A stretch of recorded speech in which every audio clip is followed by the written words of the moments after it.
Alors avant de faire intervenir les 17 dirigeants qui sont soit présents, soit représentés ce matin et qui se mobilisent donc pour signer un manifeste commun sur le mécénat de compétences, et avant les révélations d'un baromètre exclusif, un mot d'accueil de notre président Pierre Louette, qui est le président du groupe Les Échos Le Parisien.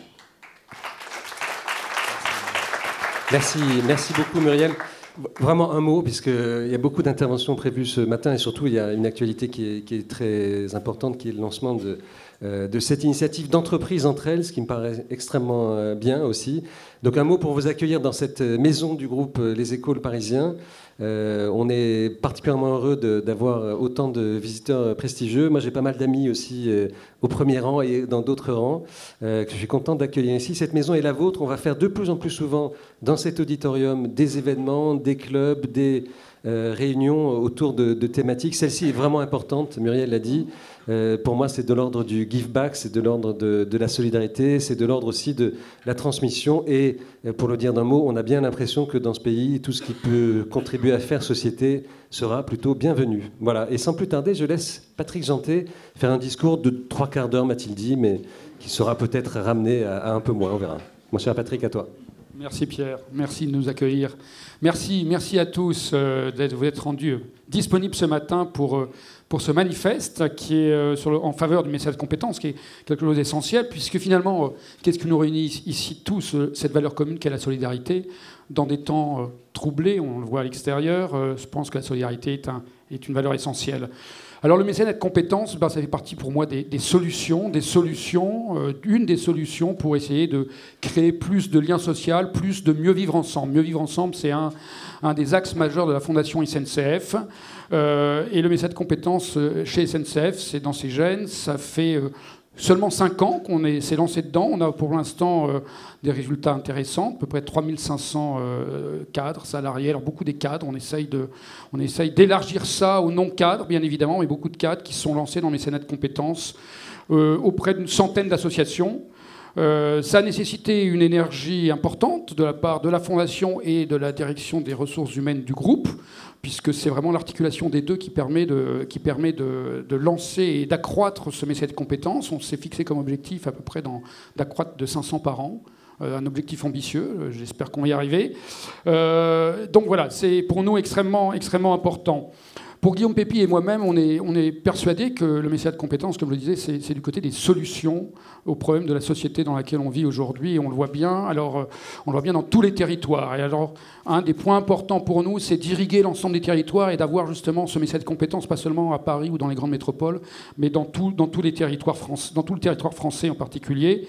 On a aussi des actions sur l'international, bien évidemment, grâce en particulier à Keolis, qui est une de nos filiales. Alors ce matin, on va découvrir le baromètre du mécénat de compétences qu'on avait lancé il y a quelques mois, qu'on avait confié à l'IFOP. Et donc c'est Jérôme Fourquet qui est directeur du département opinion et stratégie d'entreprise qui va nous le commenter.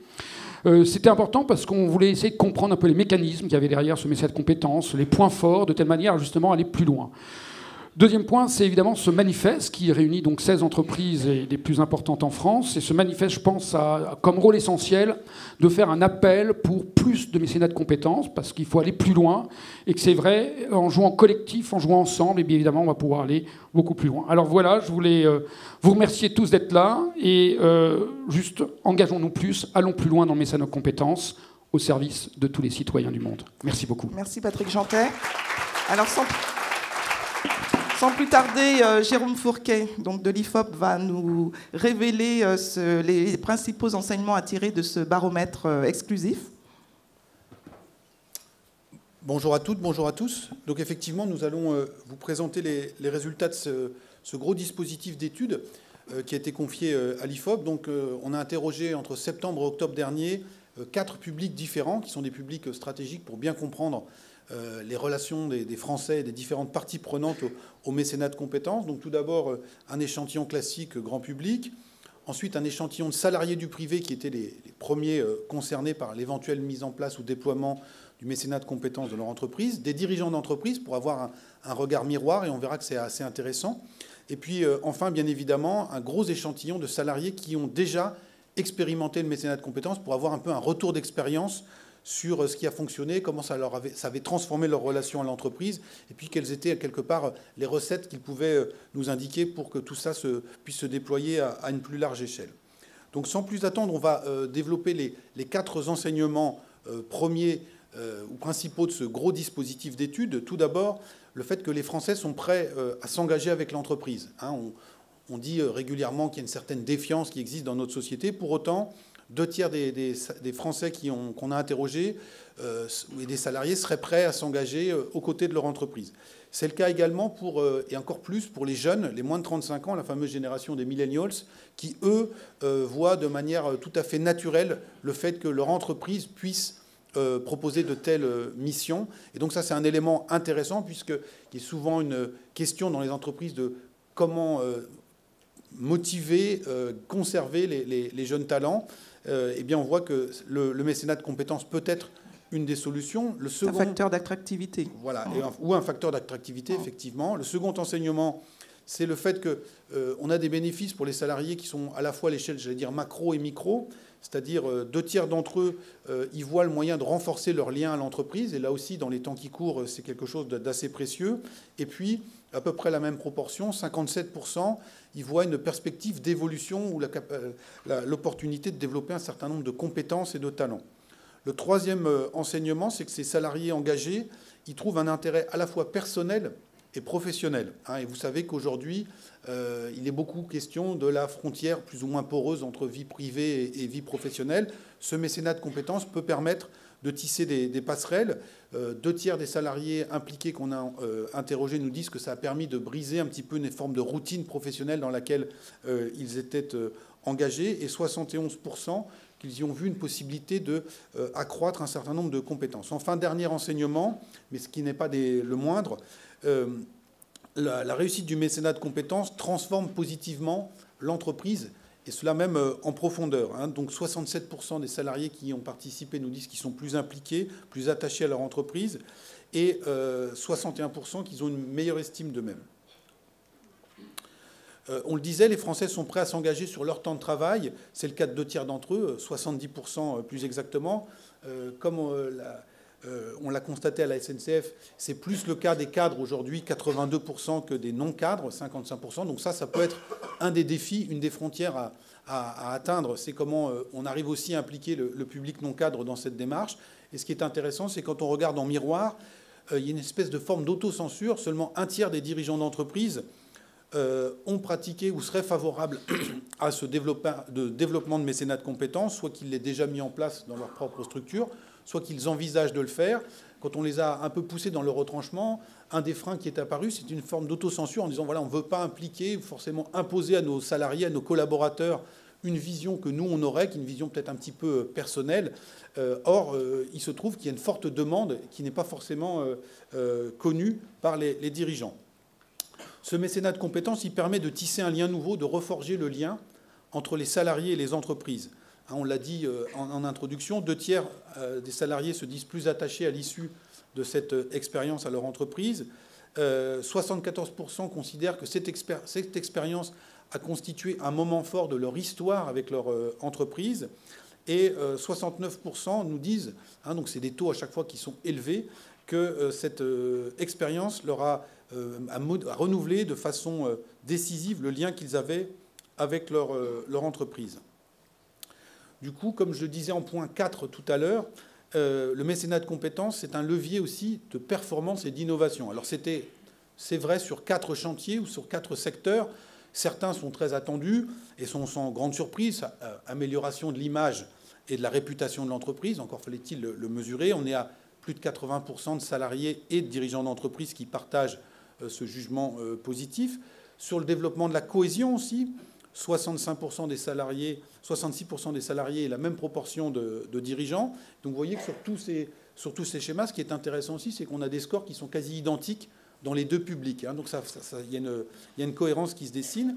Sur la motivation, alors on est sur des scores un peu moins élevés, mais c'est j'allais dire, un ressort tout à fait clé qui est aujourd'hui surveillé de près. 57% des salariés et 54% des dirigeants nous disent que ce mécénat de compétences a une incidence positive sur la motivation des collaborateurs. Et puis, élément encore plus stratégique et qui n'était pas forcément attendu, on a un salarié sur 2 et un dirigeant sur 2 qui nous dit que ce mécénat de compétences a transformé aussi les méthodes. Et là aussi, vous savez, dans toutes vos entreprises, que la transformation des process, la transformation des façons de travailler, c'est aujourd'hui un Graal que chacun essaye d'atteindre, et qui c'est des chantiers qui ne sont pas évidents à mener. Eh bien, le mécénat de compétences peut permettre de constituer un levier pour atteindre ces objectifs. Alors, pour les salariés eux-mêmes, c'est des bénéfices personnels et professionnels. On l'a vu sur le développement des relations humaines, sur davantage de solidarité dans le travail. Pour les managers, 91 constatent davantage d'ouverture aux autres, 61% un épanouissement des salariés. Et puis également, on l'a vu tout à l'heure sur la capacité à transformer les méthodes de travail, 50% nous disent que les salariés qui sont passés par là ont développé des capacités d'adaptation et la même proportion des capacités à être force de proposition. Donc ça transforme, j'allais dire, en profondeur et au quotidien le vécu de l'entreprise. Enfin, quasiment le dernier point, pour rester dans le délai imparti, bien évidemment, le mode d'emploi du parcours de mécénat de compétences, il y a 2 drivers, comme on dirait en bon français. C'est d'abord la propension, la disposition des salariés à s'engager. Il y en a pour qui c'est tout à fait naturel et c'est juste un prolongement de ce qu'ils font dans leur vie personnelle ou familiale. Il y en a d'autres qui auraient bien aimé déjà participer à une activité associative mais qui n'avaient pas trouvé l'occasion. Et donc là, l'entreprise vient leur amener clé en main un projet. Et puis il y en a qui étaient au contraire beaucoup plus éloignés de cette sphère-là et qui ont découvert l'engagement associatif à cette occasion. De la même façon, autre driver, la relation à l'entreprise joue beaucoup dans la propension à participer à un mécénat de compétences. Alors on peut avoir, j'allais dire, les bons élèves qui sont très impliqués dans l'entreprise, notamment les cadres, et qui voient là aussi un prolongement. On peut avoir des gens qui sont un peu plus distants et donc il faut aller chercher. Et puis, révélation de l'étude, aussi, on a des publics qui peuvent être fragilisés dans les structures, qui se cherchent un avenir ou qui estiment que leur poste ou leur service est peut-être menacé à terme et qui voient dans le mécénat de compétences la possibilité de rebondir ou de développer de nouvelles compétences.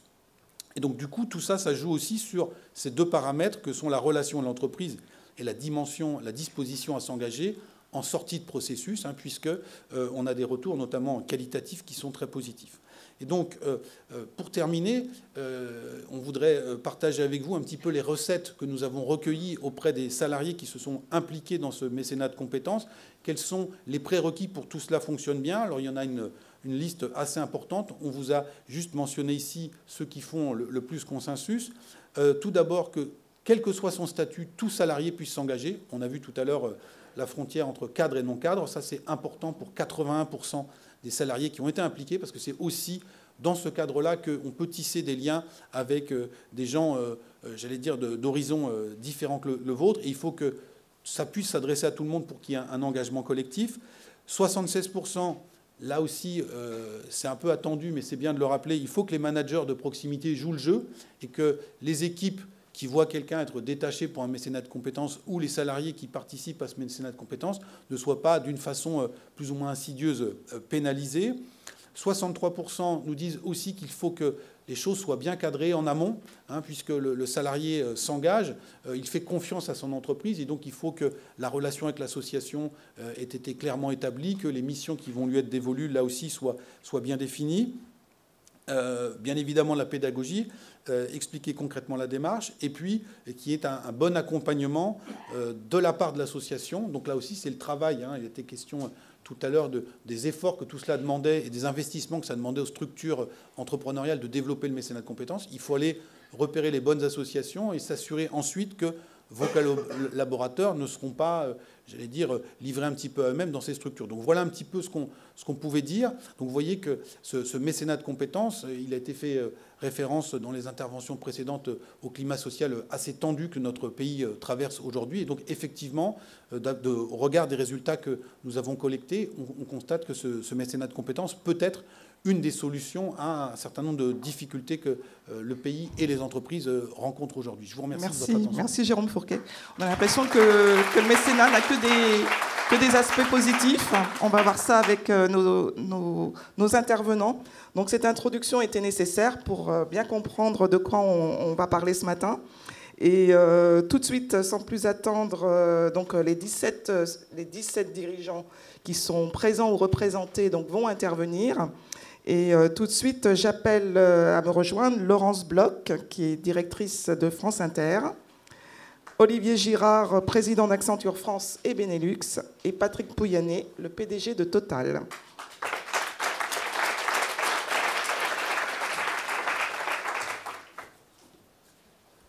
Je vous en prie, prenez un siège. Alors, Laurence Bloch, je vais commencer tout de suite avec vous parce que je sais que votre emploi du temps est limité, que vous devez assister à la cérémonie des vœux de Radio France. Voilà. De la présidente, oui. Voilà, Veil, absolument, de la présidente Sybille Veil. Absolument. Donc, tout de suite, vous êtes donc directrice d'une radio publique. Je pense que la notion d'utilité sociale que porte le mécénat de compétences vous parle, évidemment. Et comment considérez-vous, en quoi le mécénat de compétences, à vos yeux, colle parfaitement aux enjeux actuels des entreprises et aux besoins de la société? Alors, écoutez, moi, je vais juste vous dire comment on a découvert le mécénat de compétences, parce qu'en fait, à France Inter, on en a fait sans le savoir. C'est-à-dire que ça a commencé comme ça. En 2015, vous vous souvenez, c'était un moment très difficile aussi pour le pays, avec les attentats que ce pays a connus.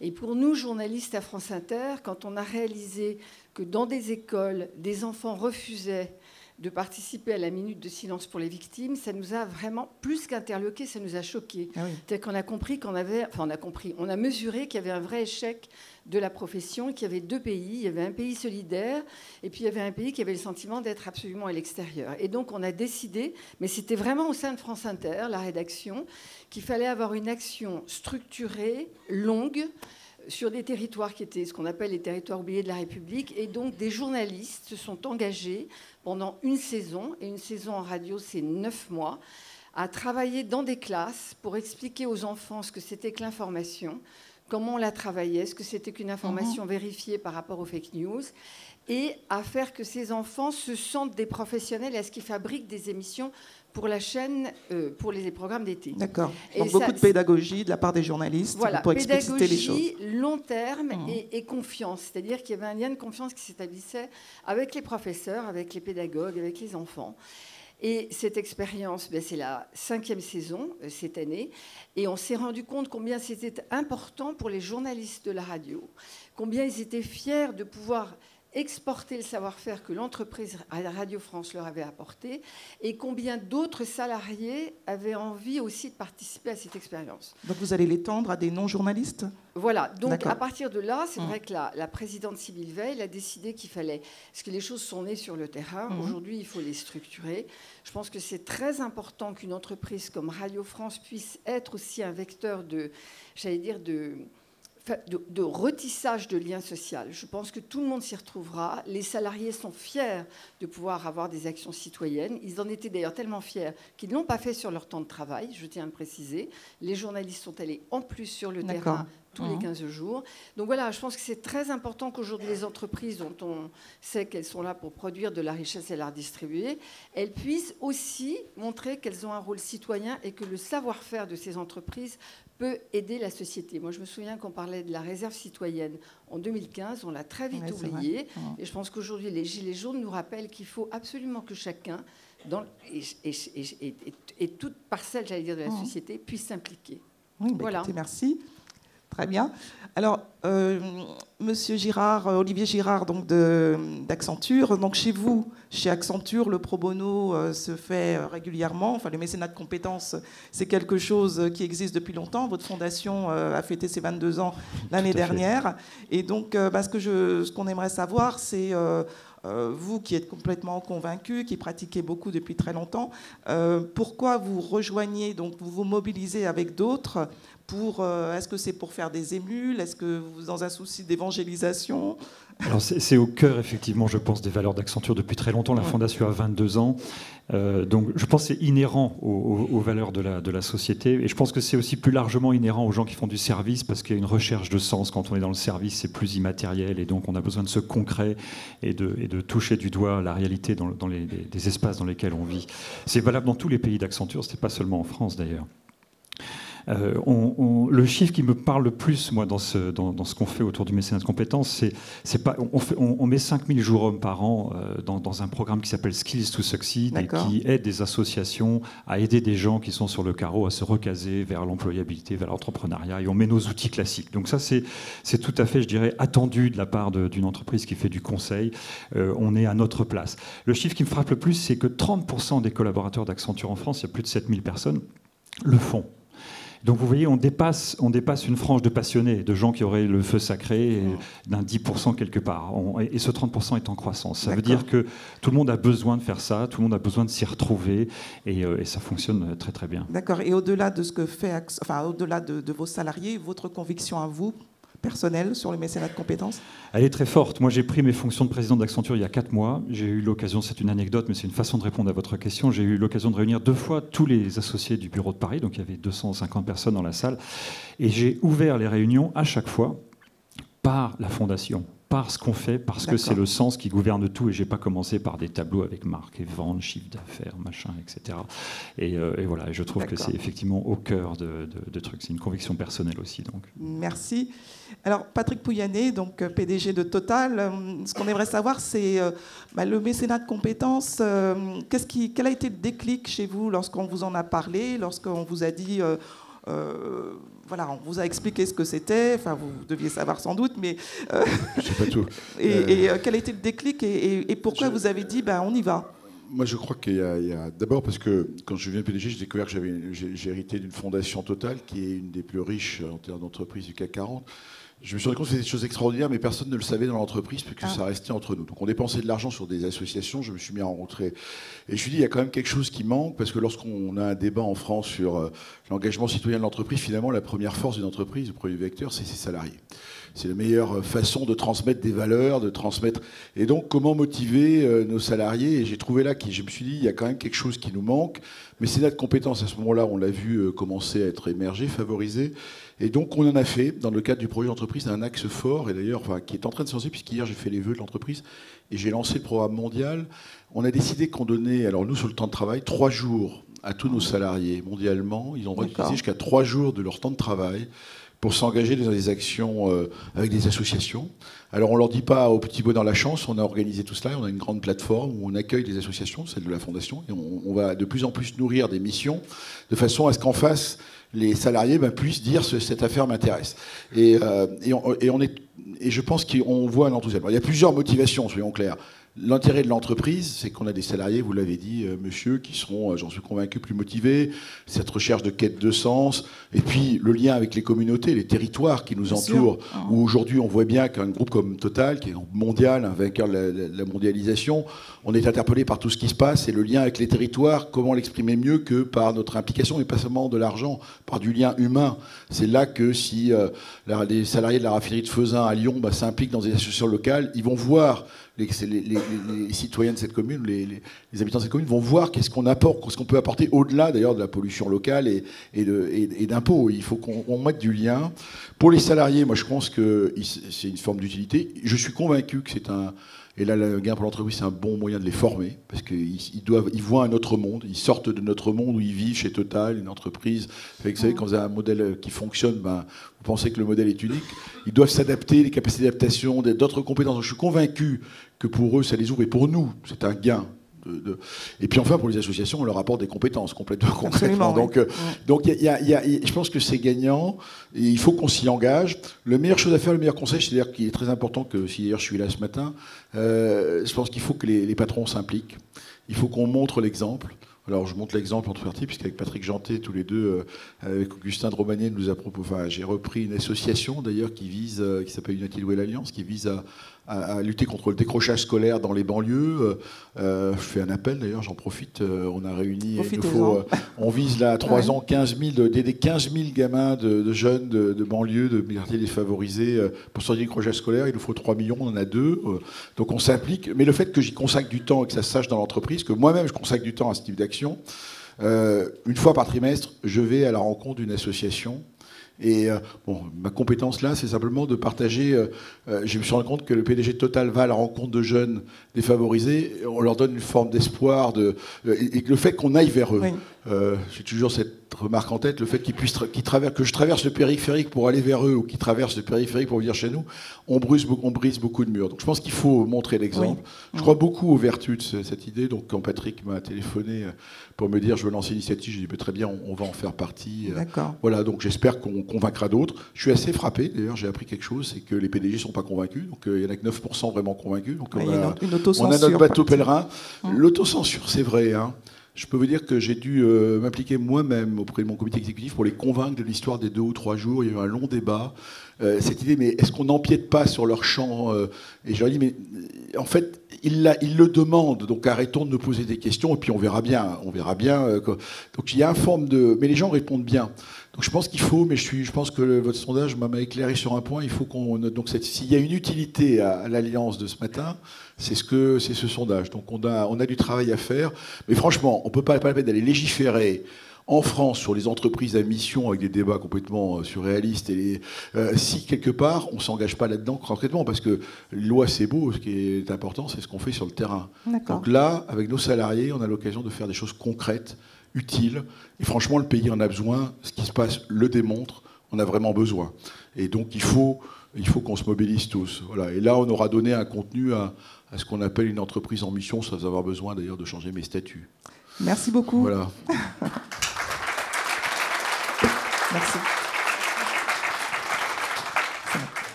Alors, ce qui nous intéresse aussi, c'est bien sûr l'avis des dirigeants, mais aussi savoir un petit peu comment les salariés vivent le mécénat de compétences.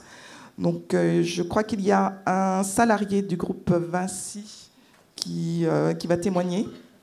Voilà. Est-ce que vous pouvez... Oui. Je vous laisse. Voilà, merci. Oui, bonjour monsieur. Est-ce que vous pouvez nous donner votre nom, votre fonction, puis nous dire en quelque sorte comment vous vivez le mécénat de compétences et ce que ça vous apporte au plan tant professionnel que personnel et surtout émotionnel. D'accord. Alors bonjour à tous, je m'appelle Stéphane Mollet-Stervel, je travaille dans le groupe Vinci depuis 25 ans maintenant.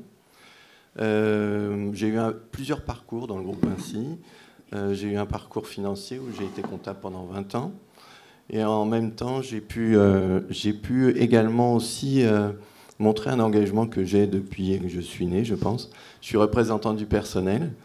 Et avec ces 2 activités qu'il y avait dans ma vie, j'avais un besoin d'aller rencontrer les salariés.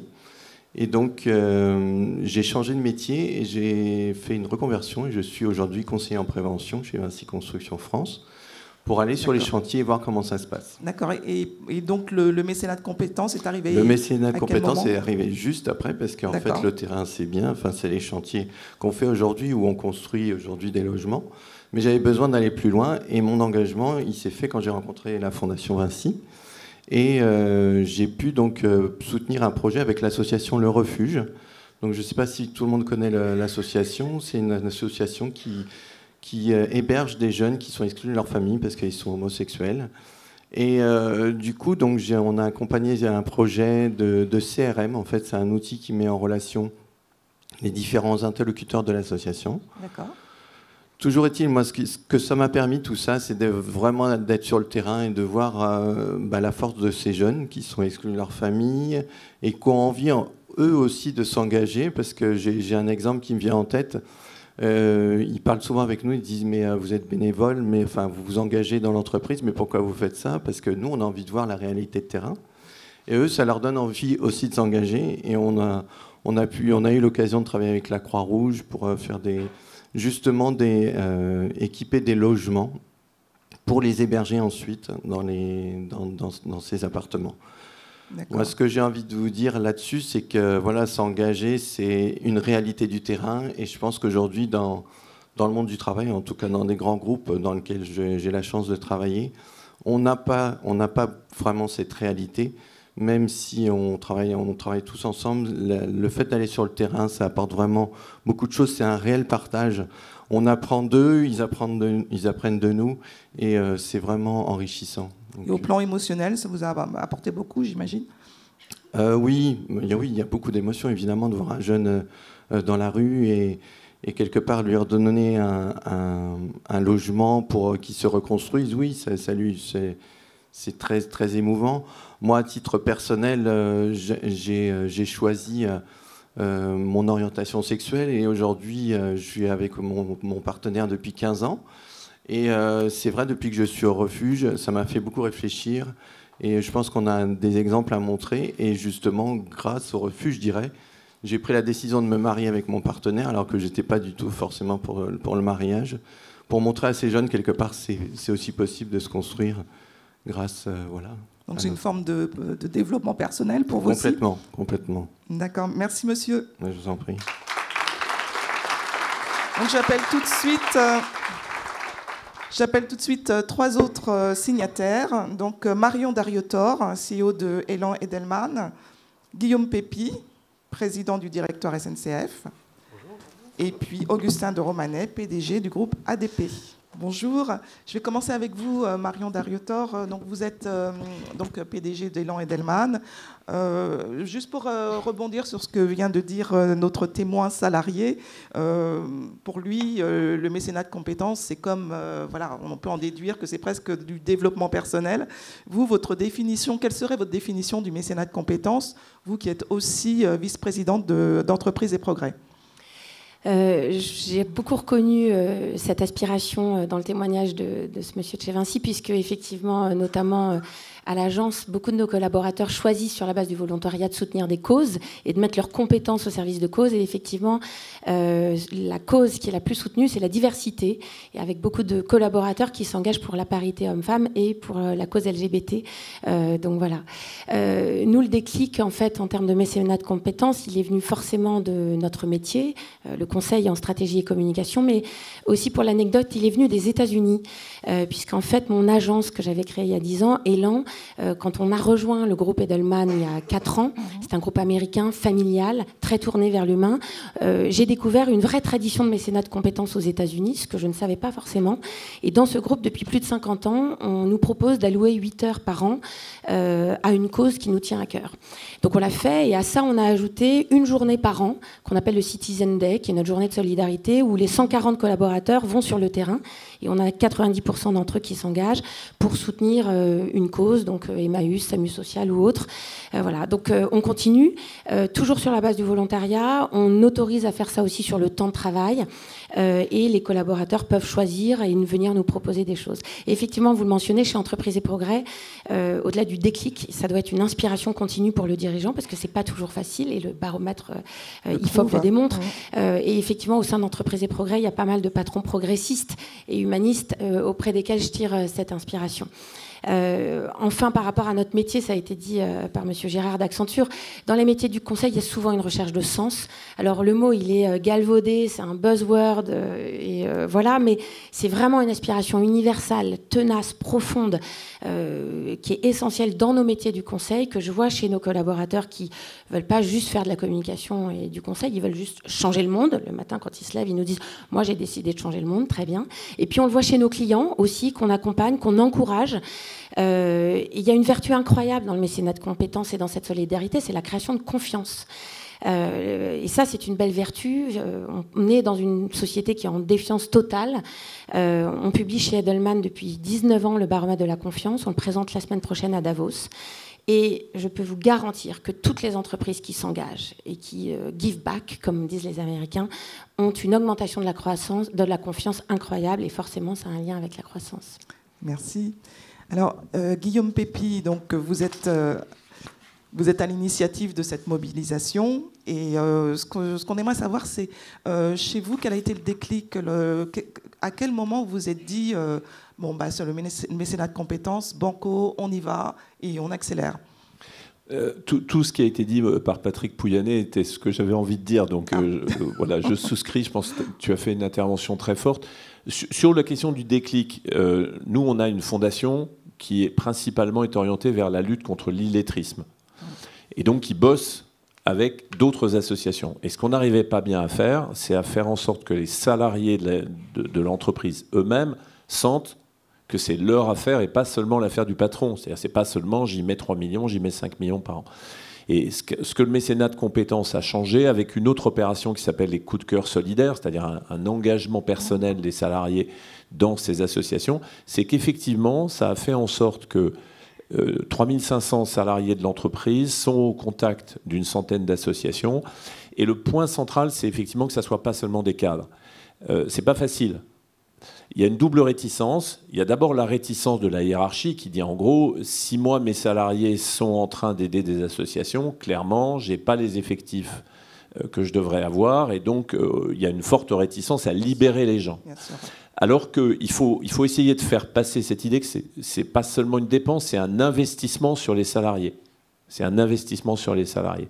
La deuxième réticence qui m'a beaucoup frappé, c'est seulement les 9% d'entreprises qui le font. Et pire, je trouve 32% seulement des dirigeants, ils sont favorables. Ça veut dire quand même qu'il y a un sacré boulot. Il y a un travail de conviction à faire. Ah, il y a quand même un sacré boulot à faire. Merci. Je voudrais dire une dernière phrase. Il y a une façon aussi d'accroître cet engagement. On vient de réaliser un investissement massif des salariés de l'entreprise sur les fameux stages de troisième. Les stages de troisième qui sont un révélateur très fort d'un clivage social, puisque en gros, dans toute une catégorie de la population, le stage en entreprise de fin de troisième, c'est d'aller au café ou au kebab du coin pour faire le nettoyage et ramasser les choses sur les tables, ce qui n'est quand même pas une initiation à l'entreprise. Et là, on a eu une mobilisation très forte des salariés, une forme de mécénat de compétences, qui ont senti que dans une entreprise comme la nôtre, où le mot solidarité est souvent vécu comme la solidarité interne entre les salariés, tout d'un coup, le mot solidarité, c'était l'ouverture des portes et c'était la solidarité vis-à-vis du reste des salariés des entreprises. D'accord. Augustin de Romanet, en quoi le mécénat de compétences colle à vos convictions profondes ? Bien, alors l'avantage de parler après tant de personnes intelligentes, c'est que presque tout a été dit. Néanmoins, Madame Darrieuteur a parlé du mot de confiance qui est extrêmement important. Moi, j'emploierais un autre mot qui est celui de dignité. Ce dont les humains ont besoin en général, c'est la dignité. Et le mécénat de compétences permet à la fois de donner plus de dignité aux collaborateurs, parce que l'entreprise reconnaît qu'en tant que personne, ils peuvent apporter des choses à la société. Je vais y revenir dans un instant. Et puis, ça permet aussi de contribuer à la dignité des personnes de nos territoires. Tout comme Total, nous avons une empreinte territoriale qui est forte, puisque nous créons des nuisances, notamment avec le bruit, et le fait de pouvoir contribuer au territoire alentour est très important. Donc, s'agissant des personnes, donc nous avons créé notre fondation entreprise en 2015, avec comme priorité également la lutte contre l'illettrisme. Et moi, j'ai toujours pensé que le fait de favoriser l'engagement des collaborateurs permettait d'attirer les talents. Nous avons besoin, une entreprise a besoin pour fonctionner d'attirer les meilleurs. Et si vous êtes en mesure de proposer à vos collaborateurs de favoriser leur développement dans d'autres domaines que celui strictement professionnel, comme M. Fourquet l'a montré, beaucoup d'avantages connexes, vous attirez plus de talents. Alors, la dignité donc des collaborateurs, et puis la multiplication des échanges avec les territoires. Alors, quand Guillaume Pépi parlait des tableaux de service, c'est également vrai chez nous. Quand un patron d'unité opérationnelle est obligé de laisser un collaborateur quitter l'entreprise quelques heures par semaine, il grommelle au début. Et puis, Laure Kermen-Lecuir, qui est la déléguée générale de notre association, me disait il y a quelques instants, et puis quelques instants après, ils disent mais finalement, c'est très bien, ça crée des échanges, etc. Donc ça permet aussi de mettre en résonance l'action de mécénat de l'entreprise et l'implication des collaborateurs. Par exemple, en matière d'éducation, Patrick Pouyanné a parlé de l'association United Way Highlands, et je recommande évidemment à chacun d'entre vous de nous rejoindre, parce que je crois que si les entreprises ont un impact sur l'éducation, elles pourront aussi modifier l'approche que les élèves ont des entreprises, qui est une approche qui est souvent assez caricaturale, eh bien, nous avons des collaborateurs qui passent 2 heures par semaine, environ 30 semaines par an. Nous avons avec les syndicats un gentleman agreement qui est de 6 jours par an de faculté de mécénat de compétences. Donc, typiquement, un collaborateur va passer 2 heures par semaine dans un collège dans lequel nous avons une implication. Ou alors, notre fondation d'entreprise aide près d'une centaine de projets chaque année, et pour chaque projet, nous essayons d'avoir un mentor qui vient de l'entreprise. Chaque association est mentorée ou est assistée par un collaborateur d'entreprise qui va regarder ce qui se passe dans cette association. Là, c'est environ une demi-journée par mois. Donc, nous avons à la fois, et j'en terminerai par là, une valorisation des collaborateurs, ça j'y crois beaucoup, et puis des liens avec les territoires qui sont améliorés. Pour conclure, je dirais juste un mot sur le très faible taux de chefs d'entreprise qui sont amis du mécénat de compétences. D'abord, ça s'explique par un phénomène qui est tout à fait statistique, qui est qu'en France, il y a beaucoup de petites entreprises. Et quand vous êtes artisan, que vous avez 2 salariés, c'est pas forcément évident. C'est pas facile de libérer du temps, quoi. Et vous trouvez la même réticence avec le mécénat de compétences que celle que vous observez avec la participation des salariés aux résultats des entreprises. Vous observez, particulièrement en France, que l'idée de développer l'actionnariat salarié est assez peu développée parmi les patrons de PME. Vous feriez des sondages, vous auriez à peu près les mêmes statistiques. Et donc je crois qu'effectivement, qu'il s'agisse du mécénat de compétences, qu'il s'agisse de la participation, le fait de pouvoir faire la pédagogie de ce que lorsque vous développez votre salarié, en réalité vous améliorez aussi la performance globale de l'entreprise, est un chantier qui me paraît utile. Merci. Merci beaucoup.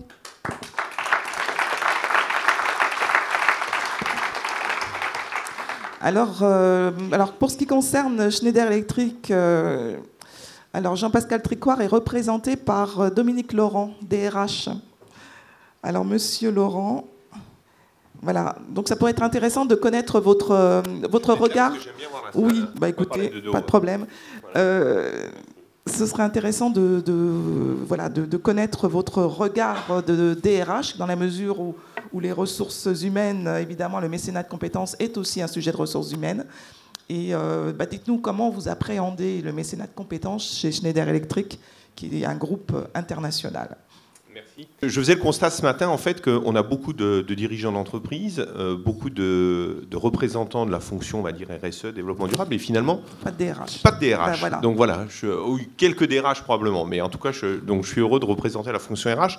Je crois que c'est important, c'est fondamental, parce que je crois que le mécénat de compétences ne fonctionne que quand on a une articulation parfaitement bien organisée au sein des entreprises, entre ceux qui sont les porteurs du mécénat de compétences, et dans la plupart des cas, ce sont les fondations d'entreprise, les directions du développement durable, les directions RSE, mais avec une force d'entraînement qui est la fonction ressources humaines, qui en nombre est toujours beaucoup plus importante dans l'entreprise que les directions du développement durable ou les directions RSE. Donc les deux doivent fonctionner formidablement bien. Alors chez Schneider, on a cette chance-là. Je représente aujourd'hui Jean-Pascal Tricoire qui a une conviction extrêmement forte sur ce sujet-là. Et puis aussi Gilles Vermaux-Desroches qui est notre directeur du développement durable, ô combien charismatique. Et on a toujours très très bien fonctionné entre Gilles et les directions des ressources humaines. Alors la Fondation Schneider, elle a 20 ans, elle a toujours eu un engagement sociétal extrêmement fort. On a un nombre d'initiatives qu'on pourrait citer, on pourrait passer la matinée à citer toutes les... On ne va pas avoir le temps, là. On ne va pas avoir le temps. Toutes les initiatives qu'on a dans ce domaine-là. Mais pour nous, c'est extrêmement fondamental. Et au-delà de tout ce qu'on fait à travers le mécénat de compétences, on a un dispositif qui s'appelle Pass ONG. On a un autre dispositif qui s'appelle Volunteering, qui offre à des collaborateurs, et en très grand nombre, la possibilité de s'engager en dehors du temps de travail dans des actions de mécénat de compétences. Et ça, c'est pour le monde entier? Ça, c'est pour le monde entier. Alors, en France, on est toujours un peu plus précurseur, mais c'est dans le monde entier, parce que Schneider, il faut toujours avoir en tête qu'on est une entreprise extrêmement internationale, extrêmement globale, et quand on regarde nos grands territoires, que sont la France, la Chine, l'Inde, les US, si je prends les grands territoires, tous ces dispositifs-là sont démultipliés également. En France, on a signé cette année un accord qualité de vie au travail, dans lequel on a organisé, comme un certain nombre d'entreprises l'ont dit aujourd'hui, la possibilité pour chaque collaborateur de consacrer 3 journées pour découvrir ce qu'est le mécénat de compétences, et j'irai en avance de quelque chose qui pourrait être plus large pour eux s'ils veulent s'engager pour 1 an. Donc on a signé ça cette année. Donc c'est quelque chose qui est extrêmement important. Et moi, il y a quelque chose, quand je regarde le sondage, l'enquête qui a été faite, de dire finalement il y a encore une adhésion qui est assez faible dans ce domaine-là. Moi, je ne crois pas du tout à la force de la loi pour ça. On ne va pas encore attendre du législateur. C'est un travail de conviction. Voilà, c'est un travail de conviction. Et je rebondis sur ce que notre président Macron avait dit, qui avait été mal compris et plutôt raillé à un moment, cette notion de premier de cordée. Je pense qu'aujourd'hui, dans cette salle, on a un rôle de premier de cordée. C'est-à-dire qu'on doit montrer la voie à d'autres entreprises, on doit expliquer ce qu'on fait, et on doit surtout expliquer les bienfaits dans ce domaine-là. Et je voudrais faire un dernier commentaire. Nous, on a une conviction qui est très forte. On a démarré le mécénat de compétences un petit peu sans le savoir, un peu comme M. Jourdain faisait de la prose.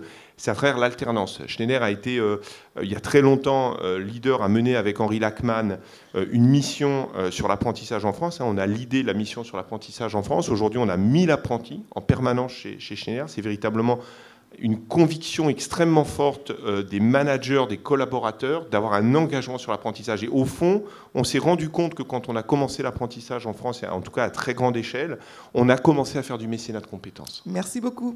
C'est moi. Alors, je vais appeler un autre trio. Alors, Gilles Bonenfant, présidente d'Eurogroupe Consulting, Stéphanie Le Serre, DRH de Pêche Groupe France, et Nicolas Sekaki, président d'IBM France. Bonjour. Alors, Gilles Bonenfant, donc chez Eurogroupe, vous faites du mécénat de compétences depuis longtemps, je crois que ça fait 17 ans. Et ce que j'aimerais savoir, c'est comment vous appréhendez, vous, la notion d'utilité sociale que véhicule justement le mécénat de compétences, mais votre avis personnel. Oui, juste un mot. Pourquoi on a démarré? Pourquoi vous avez démarré? C'est intéressant par rapport à ce qui a été dit. Nous, on a et démarré, après, votre avis personnel. Oui, voilà, mais nous, on a démarré au moment où la loi Aubry, loi travail, on avait des discussions avec le personnel sur les 35 heures. Et donc, ils nous disaient, il nous faut du temps. Il faut du temps, mais...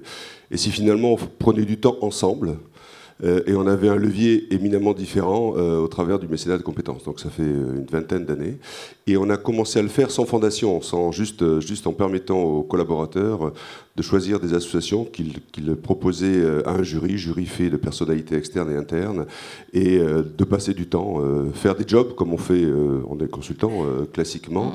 Et ça avait deux vertus. Ça avait la vertu de faire du bien à la société, et Dieu sait qu'elle en a besoin. Et ça avait une deuxième vertu, c'est permettre à des consultants finalement d'être, des fois on leur reproche d'être hors sol, ben là ils sont pas hors sol parce qu'on a des associations en face de nous, en fait, faut faire vite et bien, et on est sur des cycles assez courts de 6 mois. Et ça, on fait ça depuis une vingtaine d'années, et puis quelques années après, donc récemment, pour les 35 ans d'Eurogroupe et les 15 ans du mécénat de compétences, on s'est dit ensemble qu'il fallait créer une fondation. Donc on a créé une fondation parce que maintenant on a besoin à la fois de financer et puis de faire du mécénat de compétences. Alors la question que vous posiez, c'est finalement... pourquoi tout ça et qu'est-ce qu'on en ressent? Pourquoi tout ça? Le moment présent démontre à quel point notre société a besoin d'agir. Et puis si des populations, dans le public aujourd'hui, il y a des très très grandes entreprises. Nous, on est une UTI, on est 1500 dans le monde, on n'est pas de la taille de certains qui sont là. Mais si également des gens comme nous ne sont pas capables d'agir au plus près du terrain et être capables d'agir avec une force vive. Alors, des consultants, c'est avant tout des gens surdiplômés, mais l'idée, c'est de voir comment, à la fois ces populations-là, et puis les collaborateurs, plutôt fonction support, seront à la manœuvre pour faire changer les choses. Alors, nous, on a des causes, plus que d'autres, sur lesquelles on travaille. On travaille beaucoup sur l'accès à l'éducation, beaucoup l'ont dit ici. Les collaborateurs ont choisi d'anticiper le stage de 3e, vous l'évoquiez à l'instant, en disant, nous, on aide dans des maisons de quartier, des étudiants, enfin des scolaires, qui sont en 4e pour faire les bons choix en 3e, pour éviter justement de tomber dans la mauvaise spirale. Donc ça, c'est des choses qui ont une vraie vertu. Et puis on travaille aussi, bien évidemment, sur le handicap ou sur l'écologie. Et puis, peut-être un mot, je voudrais souligner la dernière association qu'on a choisie au travers d'un jury. Cette association s'appelle l'association SEV, que certains la connaissent peut-être. Et l'idée, c'est d'aider des jeunes, des très jeunes, en donnant des cours de philo dans des maternelles ou ouvrir très très jeunes, parce qu'on se dit que si la génération qui va arriver dans 20 ans dans l'ambiance qu'on vit aujourd'hui, elle pouvait avoir un état d'esprit éminemment différent, peut-être que ça ferait du bien. Donc il faut plusieurs générations pour y arriver, mais si on ne travaille pas très tôt, finalement, voilà, avec un effet de leverage énorme, plus cette association ambitionne à l'échelle de la France de toucher environ 1 million jeunes dans tout le territoire. Donc voilà, on est très à la manœuvre. Collé aux enjeux sociétaux. Exactement, en fait. Très collé aux enjeux sociétaux. Ça nous semble éminemment essentiel. Merci. Stéphanie Le Serre, donc, vous êtes la deuxième DRH de l'Assemblée. Donc je pense que Dominique Laurent va apprécier. Justement, justement, votre regard de DRH et le fait que le mécénat de compétences, bien souvent, évidemment, comme il se fait sur le temps de travail, on peut se dire que peut-être que les RH peuvent freiner des 4 fers aussi pour qu'il peut y avoir il y a la volonté, il y a une volonté, mais dans la réalité, c'est pas facile à réaliser. Est-ce que vous pouvez nous donner votre regard sur le mécénat de compétences? Ça peut être une crainte, en effet. Moi, j'ai la chance d'être DRH de PageGroup et d'avoir un double regard sur PageGroup, mais aussi sur l'ensemble des candidats qui postulent à nos offres, puisque notre métier, c'est d'être recruteur. Je peux vous dire qu'aujourd'hui, ça a un sens qui est très fort pour eux. Le mécénat de compétences et de manière générale le sens qu'ils vont venir trouver dans l'entreprise. Et le mécénat de compétences, je trouve, permet de prouver que l'entreprise est en phase avec ses valeurs et démontrer qu'elle est vraiment attachée à ce qu'elle entend démontrer à partir d'un certain nombre de principes. Alors aujourd'hui, comment exercer le mécénat de compétences et est-ce que c'est un frein dans l'entreprise? Moi, j'ai l'impression que ça fait gagner du temps. Comme on le disait tout à l'heure, c'est vraiment aujourd'hui beaucoup une question de confiance envers les collaborateurs, leur donner la confiance de faire ce type de mission à l'extérieur, leur donner la confiance du temps qu'ils vont y accorder. Donc ça crée bien sûr du lien. C'est un puissant facteur d'attraction et de rétention. Et pour vous donner un exemple, au sein de PageGroup aujourd'hui, c'est devenu un des piliers de notre promesse employeur. Pourquoi ce n'est pas de la marque employeur ou du marketing, c'est que c'est vraiment une demande de nos collaborateurs et que c'est une réalité. Alors quand on a un groupe comme le nôtre qui travaille dans l'emploi, on ne peut pas se dire que notre fonction, c'est juste de recruter et de ne pas être engagé au sein de la profession pour défendre des causes qui nous tiennent à cœur, comme la lutte contre les discriminations. Et aujourd'hui, c'est vrai qu'on investit beaucoup de temps, nous, à titre d'entreprise, mais on demande à nos collaborateurs aussi de dédier du temps pour passer du temps sur le terrain avec des candidats qui ne sont pas ceux qu'on rencontre dans nos bureaux, qui sont dans des candidats qui peuvent rencontrer des difficultés. Et c'est vrai que pour nous, aujourd'hui, ça fait partie quasiment de leur métier et de nos valeurs de participer à cette cause. Et puis on veut leur permettre aussi de défendre leur propre cause. On a dans nos effectifs des collaborateurs qui sont très impliqués bien avant de nous rejoindre auprès de certaines associations et qui veulent pouvoir continuer à le faire sur leur temps de travail et sur leur temps privé. Et c'est vrai que j'entendais certains d'entre vous dire que ça se passe plutôt le soir et le week-end, ou d'autres pendant le temps de travail. Avec les associations, on ne choisit pas nécessairement. Et nous, on veut leur libérer le maximum de temps. On a par exemple dans nos effectifs le président d'Aide France aujourd'hui. Ça lui prend beaucoup de temps. Et c'est lui qui organise son agenda. On a une confiance très forte dans ce qu'il fait. Et il passe une partie de sa semaine au sein d'Aide France, une partie de sa semaine au sein de Michael Page. Pour autant, il est à plein temps chez nous. Et il est venu me voir il y a quelques temps pour me dire qu'il voulait s'investir encore plus auprès de moi sur tout ce qui est éthique et responsabilité auprès de nos clients pour les accompagner dans leur démarche. Donc voilà quelques illustrations, mais je pense... Vous savez, je vais faire un parallèle qui peut paraître un petit peu étrange, mais on dit souvent que quand on libère du temps pour faire du sport ou des activités personnelles, on va être plus performant au sein de l'entreprise, on va être plus performant à côté. C'est pas une question de temps. Et je pense que pour le mécénat de compétences, ça apporte tellement en termes d'épanouissement personnel, en termes de confiance dans l'entreprise, en termes de confiance personnelle, qu'en fait, je pense que les DRH doivent être confiants. Ça ne fera pas perdre du temps à leurs collaborateurs, bien au contraire, ça va les engager, les fidéliser et leur permettre au quotidien d'être plus performants. On en revient toujours à un travail de conviction.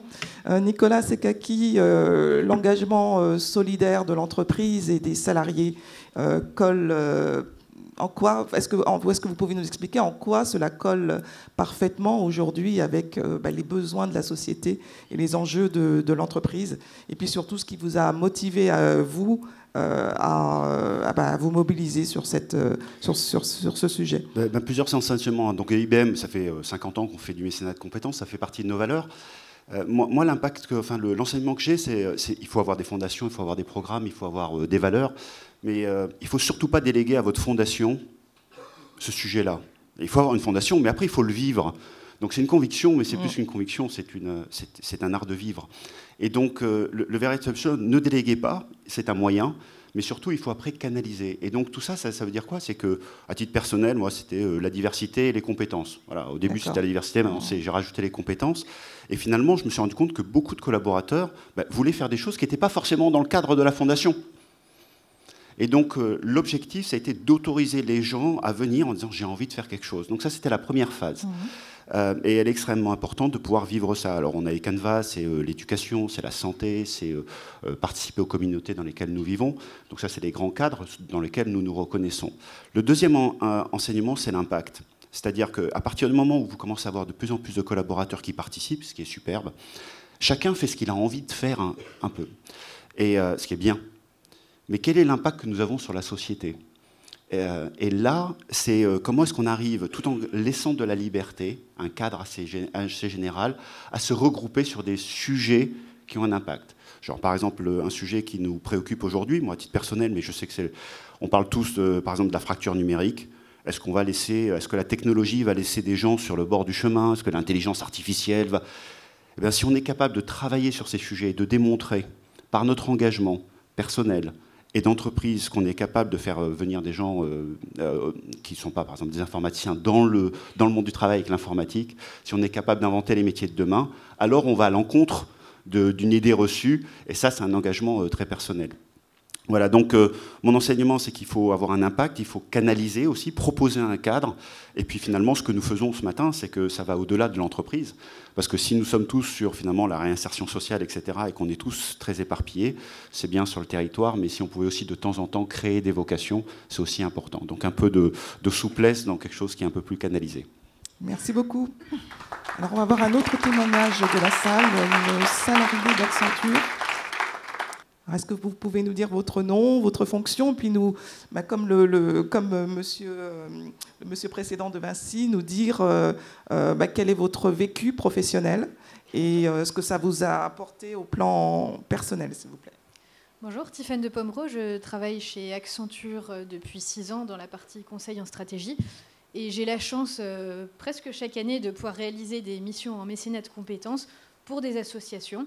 En l'occurrence, je travaille depuis presque 8 mois à mi-temps pour le projet Territoire Zéro Chômeur, qui a pour ambition de montrer que sur un territoire, on peut supprimer le chômage de longue durée tout en répondant mieux aux besoins des habitants, et ce, sans surcoût pour la collectivité. Alors quand je dis que c'est une chance, je le pense vraiment. Pour moi, le mécénat de compétences, c'est l'opportunité de m'engager personnellement dans le long terme pour un projet d'intérêt général, et le tout avec beaucoup plus de force que si je le faisais sur mon temps personnel. En effet, chez Accenture, le mécénat de compétences, il est totalement intégré dans notre parcours de carrière. Quand je réalise une mission en mécénat de compétences, elle est valorisée de la même manière qu'une mission classique, et ça demande exactement les mêmes exigences. Ça prend combien de temps sur votre temps de travail ? Alors là, en l'occurrence, je suis à mi-temps, mais c'est variable. Il y a des projets sur lesquels on peut être affecté à temps plein, d'autres un peu moins. Voilà, ça dépend. Et puis j'ai une personne, j'ai un jeune consultant à temps plein. Donc c'est un vrai engagement.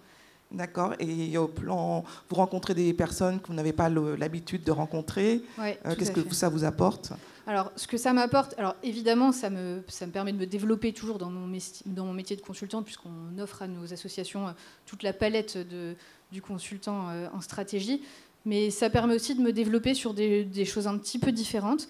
C'est vrai que ça demande une grande adaptabilité déjà, puisque les associations n'ont pas du tout l'habitude de travailler avec des consultants, donc c'est vraiment à moi d'adapter le discours, les méthodes. C'est des projets aussi qui nous font toucher du doigt de manière concrète et directe les difficultés que rencontrent certaines personnes, donc en l'occurrence sur Territoire Zéro Chômeur, des personnes qui ont été privées d'emploi pendant de longues années, donc c'est des échanges qui sont très riches et qui ne sont pas forcément toujours faciles à appréhender, donc en ça c'est vraiment intéressant. Et ça suppose aussi beaucoup de créativité, de capacité à innover, puisque les associations souhaitent répondre à des défis qui remettent vraiment en question notre système, et donc par nature ça appelle à des solutions innovantes, hors normes, et Territoire Zéro Chômeur en est un très bon exemple. Merci beaucoup. Donc on va avoir un autre témoignage. Alors c'est pas un témoignage, c'est plutôt une personne qui représente. Donc c'est le secrétaire général du groupe La Poste, Monsieur Philippe Bajou, qui représente Philippe Val, qui n'a pas pu se libérer. Alors Monsieur Bajou, est-ce que vous pouvez nous dire comment vous appréhendez le mécénat de compétences à La Poste ? Alors, tout d'abord, je voudrais dire que nous aussi à La Poste, on a notre fondation qui travaille sur la correspondance, et notamment sur l'un des axes qui est la lutte contre l'illettrisme.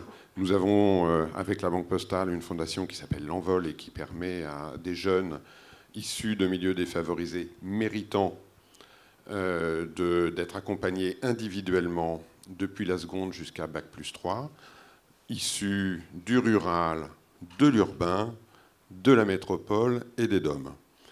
Alors, ayant ça en tête, ayant en tête aussi que les postiers sont engagés dans les associations, notamment les associations locales, tout le monde a en tête le Creuset qui a constitué pendant des années et des années la SPTT pour la formation de jeunes champions sportifs, eh bien, nous nous sommes dit, dans le moment de transformation de notre entreprise, qu'est-ce que nous vivons, qu'est-ce que nous pouvons faire de plus? Nos salariés nous disaient, dans ce grand moment de transformation de l'entreprise, nous avons un besoin extrêmement fort de transmettre. Transmettre à la fois à des salariés, et donc là, c'est le volet de l'accompagnement, du tutorat, etc., mais aussi transmettre nos valeurs à d'autres personnes au sein de la société.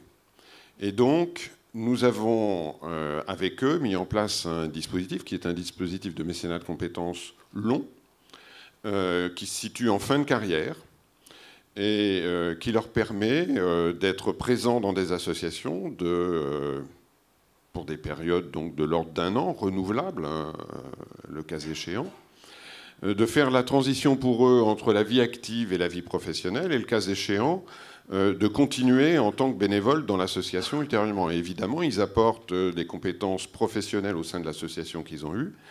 Il y a un aller-retour entre la Poste et l'association sur comment ce qui se passe dans l'association peut aider la Poste dans sa transformation, et eux-mêmes, comment ils peuvent apporter leur passé professionnel dans l'association.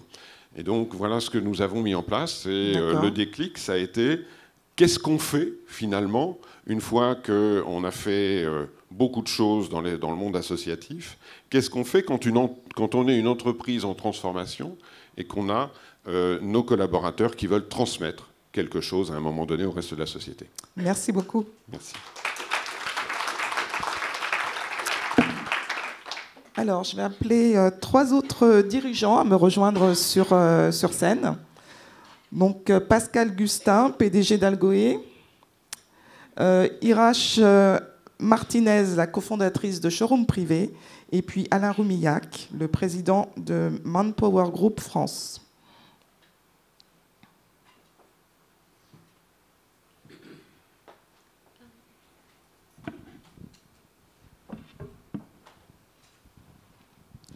Alors, je vais commencer avec vous, Irache Martinez.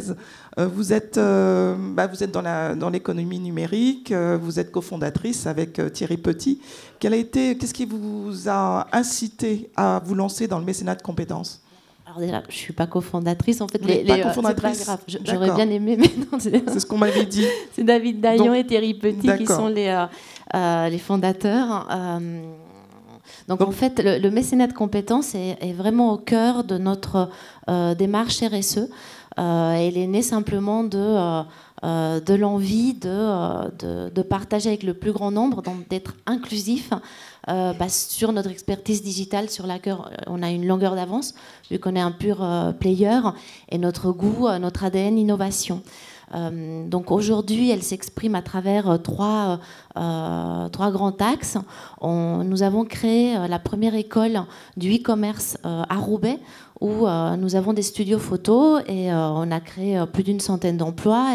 Et le maire, Guillaume Delbarre, nous a dit « Ok, vous avez créé de l'emploi dans notre territoire, mais il faut aller plus loin, là, il faut s'engager. » Et 1 an après, on a créé cette école où, là, on va être à notre 4e promotion, où on accueille des chômeurs de très, très longue durée, des jeunes qui ont décroché. Ce sont nos salariés avec une coach qui les forme. Et pendant 6 mois, après, on leur trouve un stage et ils trouvent tous un travail après. Ils créent des start-up, il y a des très très belles histoires, et donc nos salariés sont hyper engagés.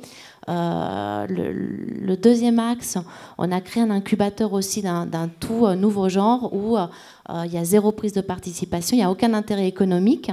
C'est des startups, et là pareil, on a notre 4e promotion, donc c'est plus de 20 startups par an, et ce sont nos salariés qui les coachent, qui les accompagnent. Ils ont des crédits temps, et ils vont aller pouvoir travailler avec nos juristes, les équipes marketing, comme logistique, sur des problématiques, pareil, très digitales, et autour de l'innovation. Et puis après, comme beaucoup d'entre vous, nos salariés s'engagent auprès d'associations sur lesquelles on a des partenariats, comme Toutes à l'école, où nous envoyons des salariés au Cambodge en mission humanitaire. Nous sommes dans le 93 à la Plaine Saint-Denis, donc on travaille aussi avec des associations locales où beaucoup de jeunes viennent chez nous pour avoir aussi des rôles modèles, comprendre des nouveaux métiers, comprendre aussi que peut-être il ne faut pas faire 5 ans d'études, ni HEC, ni l'ESSEC pour trouver un boulot intéressant avec des salaires importants. Donc il y a beaucoup de développeurs, de geeks qui leur expliquent leur parcours, et puis tout d'un coup ils se projettent, et il y a un dialogue qui se crée. Et également aussi on accueille des élèves de la Plaine Saint-Denis dans nos locaux, et nos salariés les aident à faire leurs devoirs, à faire leur CV, à les coacher. Voilà. D'accord. Donc ça semble presque naturel. Il n'y a pas de travail de conviction particulier à faire.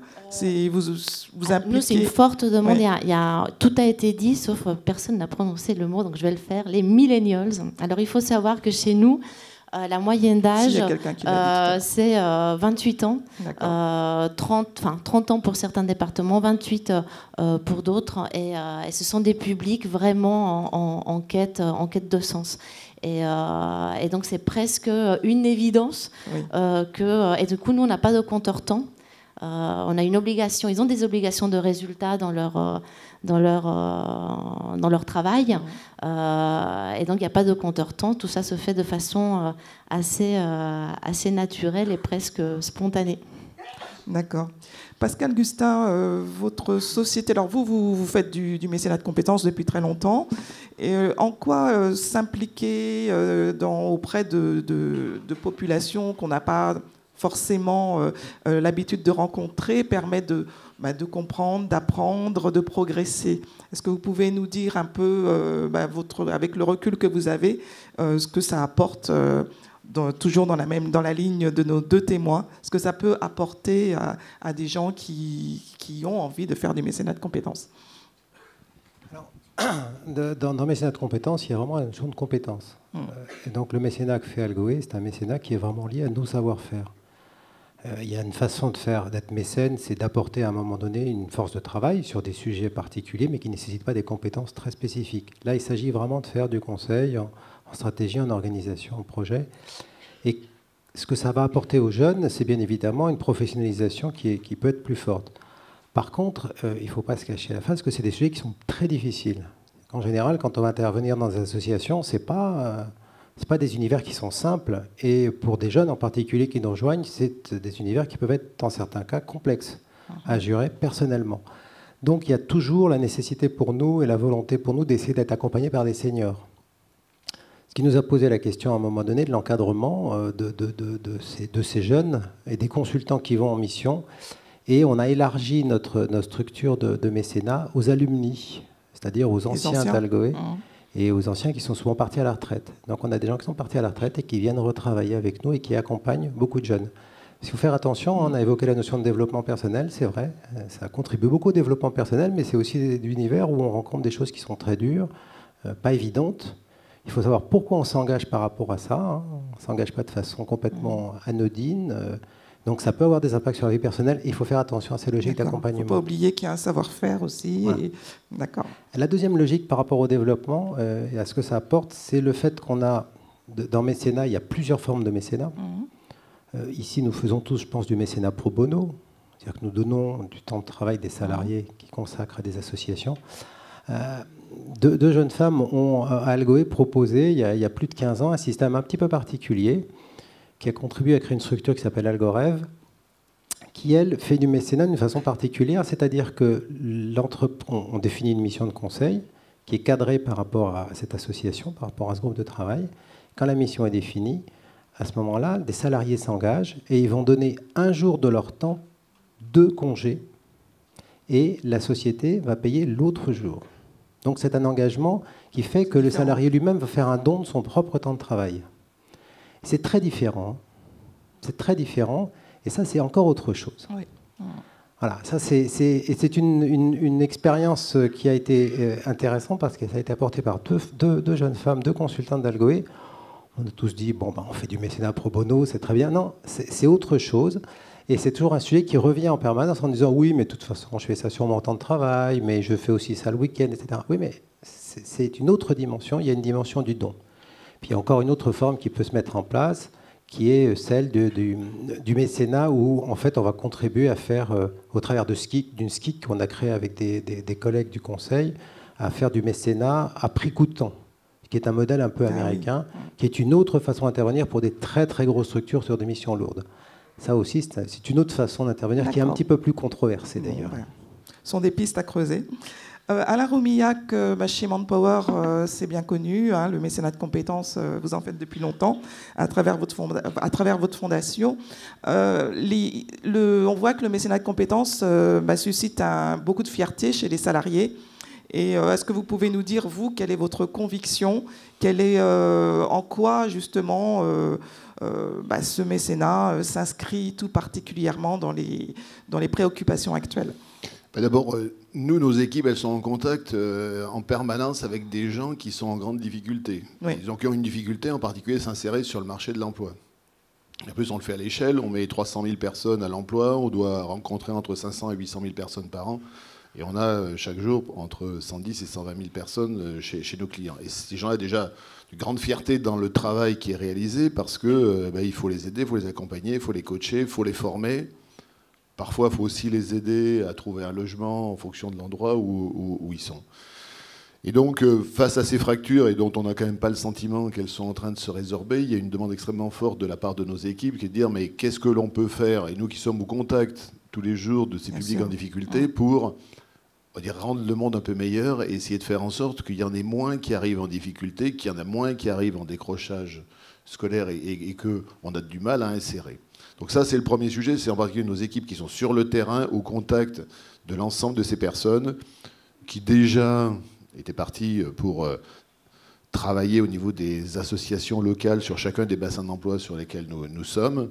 Et c'est de dire, donc on a structuré ce sujet en disant, bien sûr, vous avez un rôle social dans votre métier, c'est ce qui fait la spécificité de notre métier, parce qu'il est et commercial et avec une fibre sociale extrêmement importante, mais on va vous donner du temps pour que vous puissiez aussi vous insérer dans l'ensemble du monde associatif et au service de causes qui vont faire que sans doute il y aura des gens qui viendront moins en difficulté dans vos agences demain.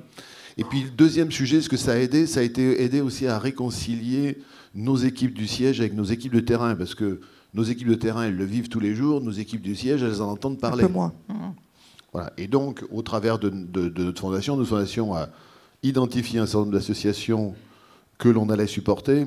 Mais ensuite, on a fait toute une communication sur ces associations pour permettre à nos équipes du siège de pouvoir aller faire du mécénat de compétences auprès de ces associations, au service, encore une fois, de cette cause qui est d'essayer de faire en sorte qu'on essaye de réduire autant que faire se peut les fractures qu'il y a au niveau de notre société pour faire en sorte qu'il y ait de plus en plus de gens, en démarrant le plus jeune possible, qu'il y ait de moins en moins de gens qui aient des difficultés à s'insérer sur le marché du travail, quelle qu'en soit la cause dans le futur. Et votre conviction personnelle sur le sujet ? La conviction personnelle, c'est que moi, je m'engage aussi personnellement sur ces sujets. Bien sûr, au travers de notre fondation, mais aussi au travers de la fondation Agissons contre l'exclusion, dont j'ai la vice-présidence en charge de l'emploi, et donc où j'accompagne un certain nombre de projets sur ces sujets-là, où mes équipes sont impliquées, mais on regroupe 5800 entreprises qui sont impactées au travers de l'ensemble de nos clubs. Donc voilà, donc je pense que c'est aussi le rôle des dirigeants oui. d'eux-mêmes de montrer la voie, de s'impliquer, de passer du temps à titre personnel au sujet de ces causes dont on a le sentiment que c'est véritablement ce qu'il faut qu'on fasse pour essayer d'améliorer les choses. Mais je dirais améliorer les choses, et peut-être déjà dans un premier temps, c'est faire en sorte d'ailleurs qu'elles ne s'empirent pas. Surtout malheureusement. Merci beaucoup. On va avoir un autre témoignage. Donc un témoignage d'une salariée du groupe SNCF, Florence Dachary.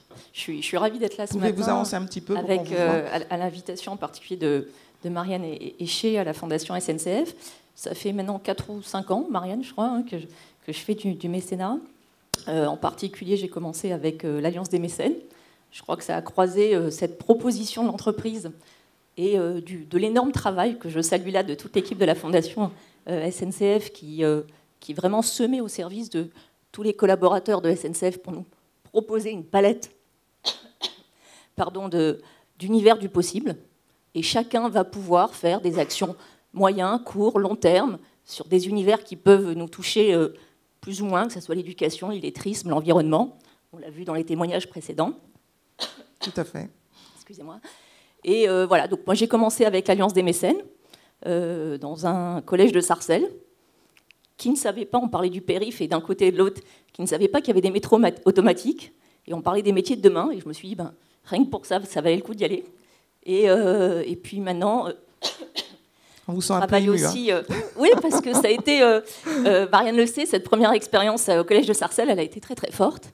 Et puis maintenant, je travaille aussi avec Capital Filles et puis Passeport Avenir, qui a, je crois, changé de nom, article 1, pardon.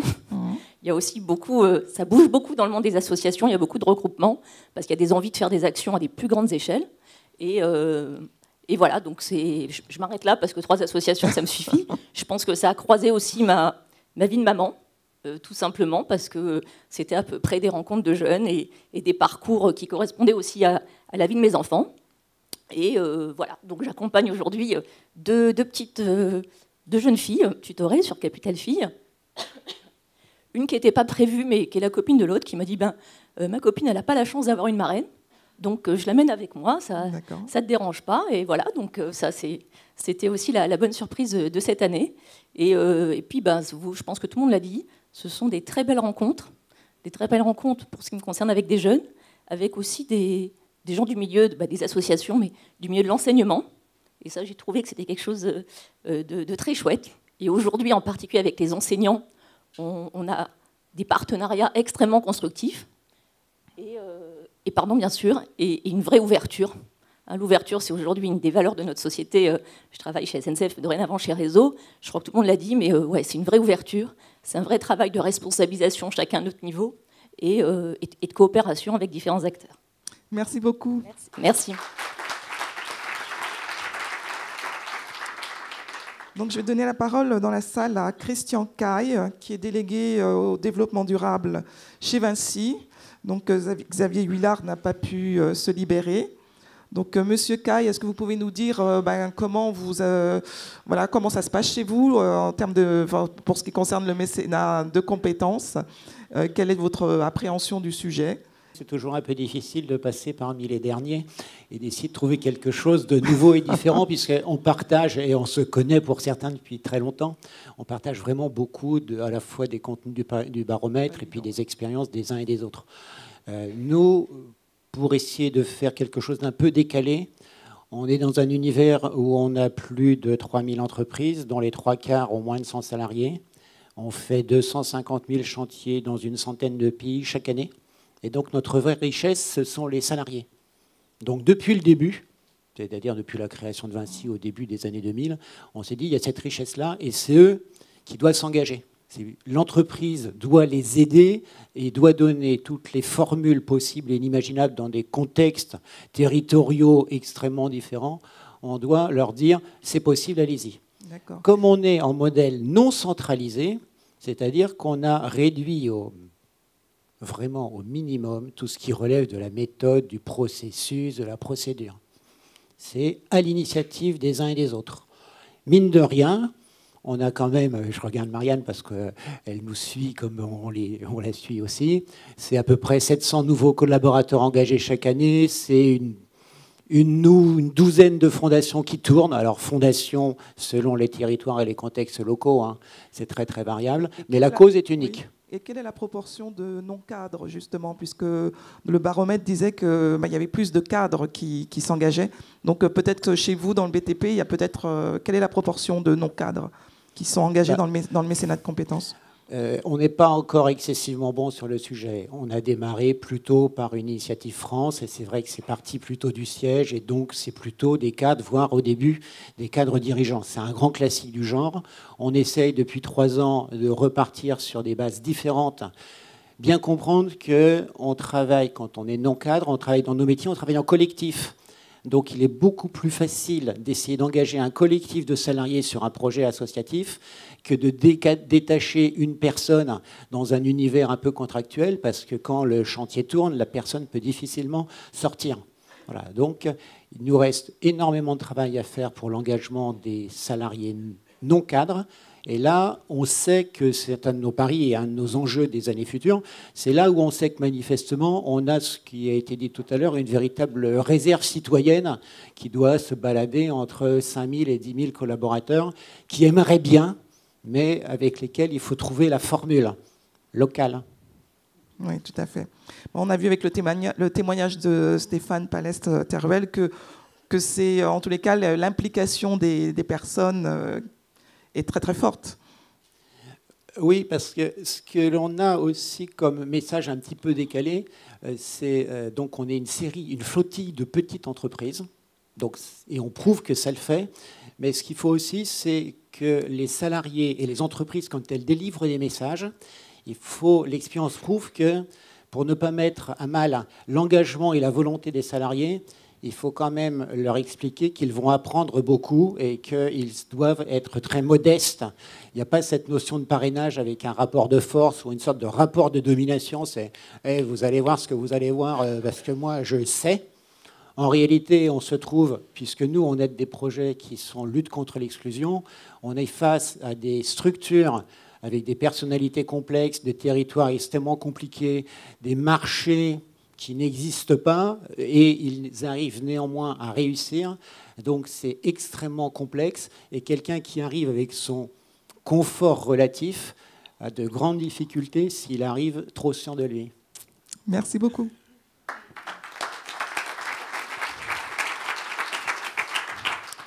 On va avoir aussi une autre intervenante, alors Christelle Boris du groupe Eramet, PDG d'Eramet, n'a pas pu se libérer. Et c'est donc Marie-Axelle Gauthier, qui est la directrice des affaires publiques, qui va s'exprimer. Donc, est-ce que vous pouvez nous dire quel a été le déclic chez Eramet pour se lancer dans le mécénat de compétences ? Alors, d'abord, effectivement, donc, je représente Christelle Bory, qui n'a pas pu être là ce matin, qui est complètement convaincue par le mécénat de compétences. Ce qu'il faut dire, c'est que Eramet est un groupe minier, métallurgique, industriel français, mais qui est représenté dans différents pays dans le monde.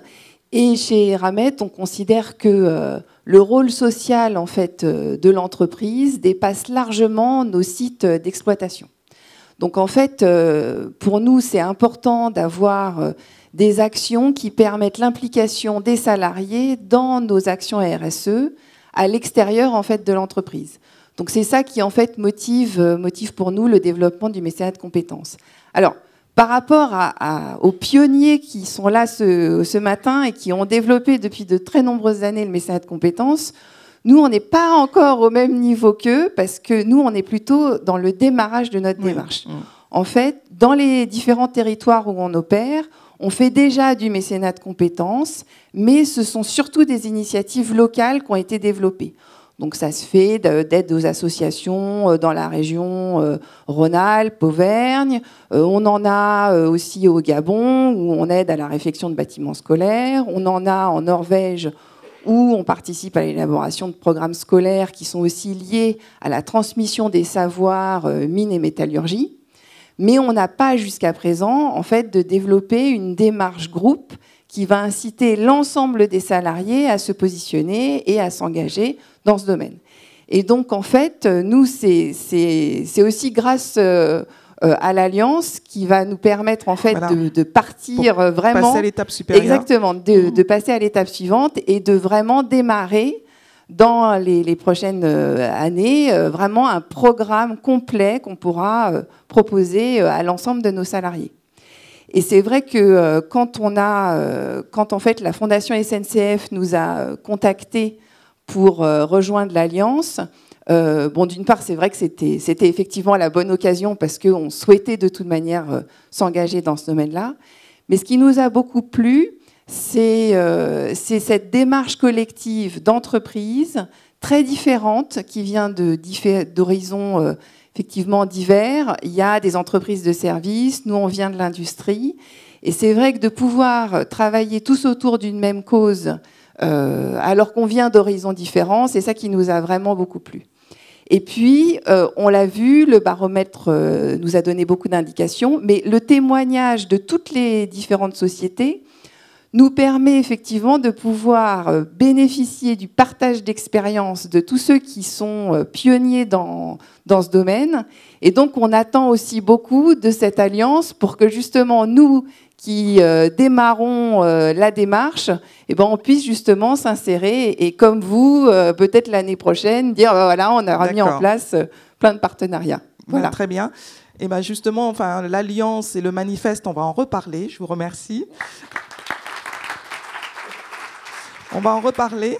Alors, je vais demander à Marianne Échette de venir sur scène pour nous parler, qui est déléguée générale de la Fondation SNCF, pour nous parler du manifeste, de ces 7 engagements. Et puis ensuite, peut-être que Patrick Jeantet pourra revenir, voilà, pour faire une rapide conclusion et puis surtout pour peut-être donner la feuille de route de cette alliance, expliquer ce qui va se passer ensuite. Voilà, et pendant que, quand vous montrez, Patrick Jeantet, peut-être vous pouvez venir aussi, parce que peut-être, Marianne, avant de commencer, on peut peut-être voir s'il y a des réactions dans la salle. Des questions avant ou peut-être après, voilà. Comme vous voulez. Oui, peut-être là maintenant. Est-ce qu'il y a quelques questions? Oui, vous voyez, il y en a déjà 2. Bonjour, juste Guillaume Cratis, très bien. résidence d'entrepreneurs. En fait, c'est assez marrant. Donc, moi, j'arrive dans la salle, il y a 10 personnes devant, 30... Non, mais sur le premier rang, en fait, c'est intéressant. C'est comme dans un avion, en fait. Les gens qui sont importants arrivent en dernier et repartent avant tout le monde. Donc, en fait, ça serait de dire pourquoi on n'inverse pas le schéma. Et deuxième constat, je pense qu'il y avait quelque chose à partager. Marc Benioff, dans les statuts de Salesforce, un truc qui s'appelle Model 111. Dans les statuts fondateurs, il me semble, j'espère ne pas me tromper, propose en fait 1% des services, 1% du temps collaborateur et 1%, je crois, du chiffre d'affaires ou de la marge investie en fait dans on va dire du non-profit et au bénéfice des structures qui sont en capacité de recevoir la valeur ajoutée. Il y avait Patrick Pouyanné qui disait de manière très intéressante, ou nos amis d'Accenture, donc 5000 heures de travail, ça correspond à peu près à 50 000 euros sur le périmètre France, si je comprends bien. Donc ma question est la suivante, c'est l'alliance, c'est assez intéressant. Il y a des manifestes qui vont se faire. Est-ce qu'il y a des business models en fait à créer, premièrement? Voilà. Donc est-ce qu'on peut parler de business model pour, en tout cas, alimenter une autre économie ou une économie sociale et solidaire? Voilà, je pense que c'est très intéressant d'avoir effectivement ces réflexions. On va vous laisser, je vais laisser Patrick Jeantet peut-être vous répondre. Juste sur l'organisation de la salle, c'est pour des raisons pratiques. Tout le monde est important ici. Et j'ai même cru voir Guillaume Pépi au milieu là. Donc c'est juste pour des raisons pratiques. Alors, Monsieur Jeantet. Moi, je pense que ce qui est important, c'est la diversité des démarches, et il faut laisser cette diversité s'exprimer. Rien de pire que le monolithisme et la pensée unique.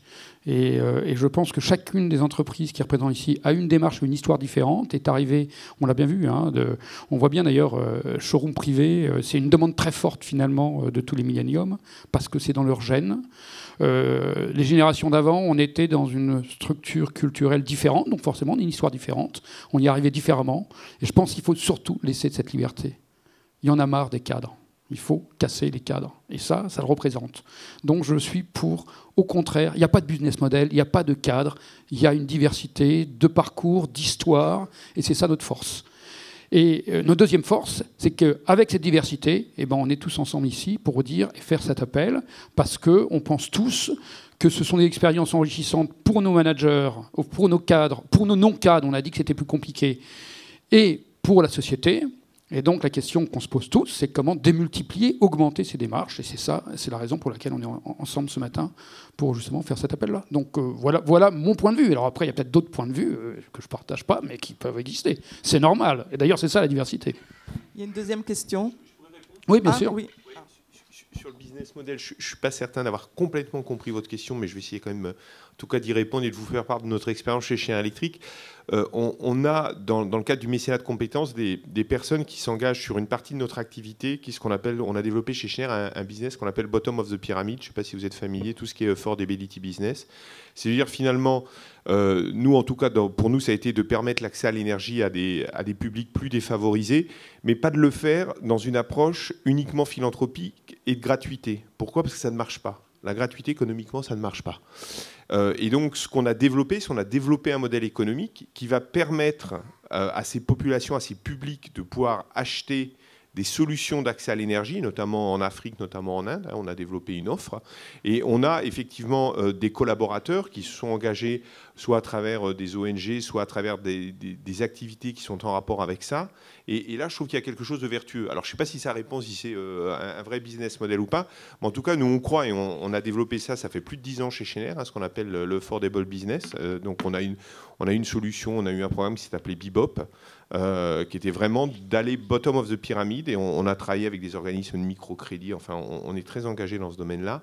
Et en tout cas, ça peut répondre à un aspect business model. Mais en tout cas, chevillé au corps une conviction, c'est que la gratuité dans ce domaine-là ne marche pas. On a beaucoup travaillé avec des entreprises comme Essilor, on a beaucoup partagé là-dessus parce qu'eux ont eu les mêmes constats qui étaient de dire finalement, si on donne des produits, ça ne marche pas. Pourquoi ? Parce que les produits sont démontés, sont revendus et finalement ne remplissent pas l'usage pour lequel ils ont été donnés. Merci Dominique Laurent. Je crois qu'il y en avait une deuxième. Oui, monsieur. Oui, bonjour. Alors, je profite que le micro était à proximité pour m'en saisir. François Ravel, donc, je représente l'association Habitat et Humanisme, donc, qui est une association qui œuvre dans le domaine du logement pour personnes en difficulté, qui aide non seulement à leur trouver un logement, mais également à les réinsérer et à retisser le lien social, qui gère environ 7000 logements.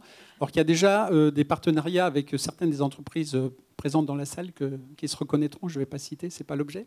J'avais deux remarques. Tout d'abord, le mécénat de compétences, c'est finalement un partenariat entre trois parties. C'est l'entreprise, un salarié et une association. Les associations, on ne les a pas tellement entendues aujourd'hui, ce n'était pas l'objet, ce n'est pas un reproche que je vous fais.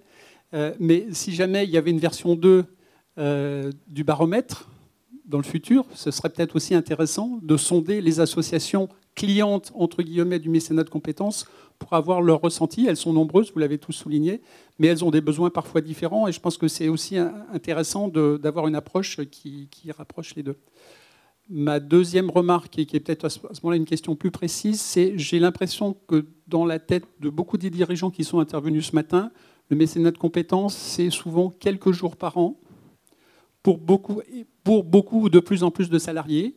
Il y a une autre formule à l'opposé, et évidemment il existe des formules intermédiaires, qui est des mécénats de compétences longs de quelques mois, voire quelques années, pour un petit nombre de salariés, parce qu'évidemment l'entreprise ne va pas tous les détacher en mécénat de compétences. Et à ce moment-là, les caractéristiques sont assez différentes, les domaines d'emploi sont assez différents. C'est plutôt dans les fins de carrière, ça a été cité par le secrétaire général de la Poste, et aussi à travers le témoignage de la dame salariée d'Accenture, qui consacre une partie importante de son temps. Et donc je pense que cette partie-là, enfin, nous, côté Habitat Humanisme, on en est très friands, plus que le mécénat de compétences court. Il est plus facile à employer pour des missions longues, plus difficile. L'intégration du salarié est à ce moment-là essentielle parce que ce n'est pas juste ponctuel. Voilà. Donc c'est une dimension, je ne sais pas si ça transparaîtra dans votre manifeste, c'est intéressant. Qu'est-ce que mais vous en pensez ? Cette dimension-là, elle me semble être à développer aussi énormément, mais avec des méthodes un peu différentes. Merci. Je peux répondre à vos deux points. D'abord pour le baromètre, c'est une bonne idée. Je pense qu'en effet, là l'idée c'était vraiment de poser la question à l'entreprise, aux dirigeants et aux salariés, mais on peut tout à fait intégrer, je pense, Patrick, le monde associatif qui reçoit, qui bénéficie et qui apporte également, on l'a vu, aux salariés. Donc c'est une bonne idée, je pense qu'on va reprendre. Pour le mécénat de longue durée, vous le savez, la Poste, Orange sont, je crois, les deux grandes entreprises qui ont lancé ce type de mécénat long, qui est vraiment construit par la direction des ressources humaines, pour le coup. Là, Donc voilà, c'est vrai, chez nous, c'est pas encore encore le cas. Maintenant, peut-être que nos DRH dans la salle, ils sont un certain nombre, chez SNCF à être ici, de Keolis, de SNCF Réseau et de SNCF de l'EPIC, réfléchiront certainement à cette possibilité également. Peut-être que c'est le moment de présenter rapidement le manifeste. Ça donnera peut-être aussi l'idée de quelques questions également. Ce fameux manifeste dont on vous parle, vous l'aurez à la sortie. Je crois qu'il y a un slide qui va arriver. Voilà, on l'a compris que ce manifeste n'est pas une simple déclaration d'intention. Vous l'avez entendu ce matin. Je crois que tout le monde était convaincu. C'est un engagement fort pour le mécénat de compétences et je dirais pour un mécénat de bonne intelligence, dans tous les sens du terme. C'est comme ça que j'aimerais l'appeler.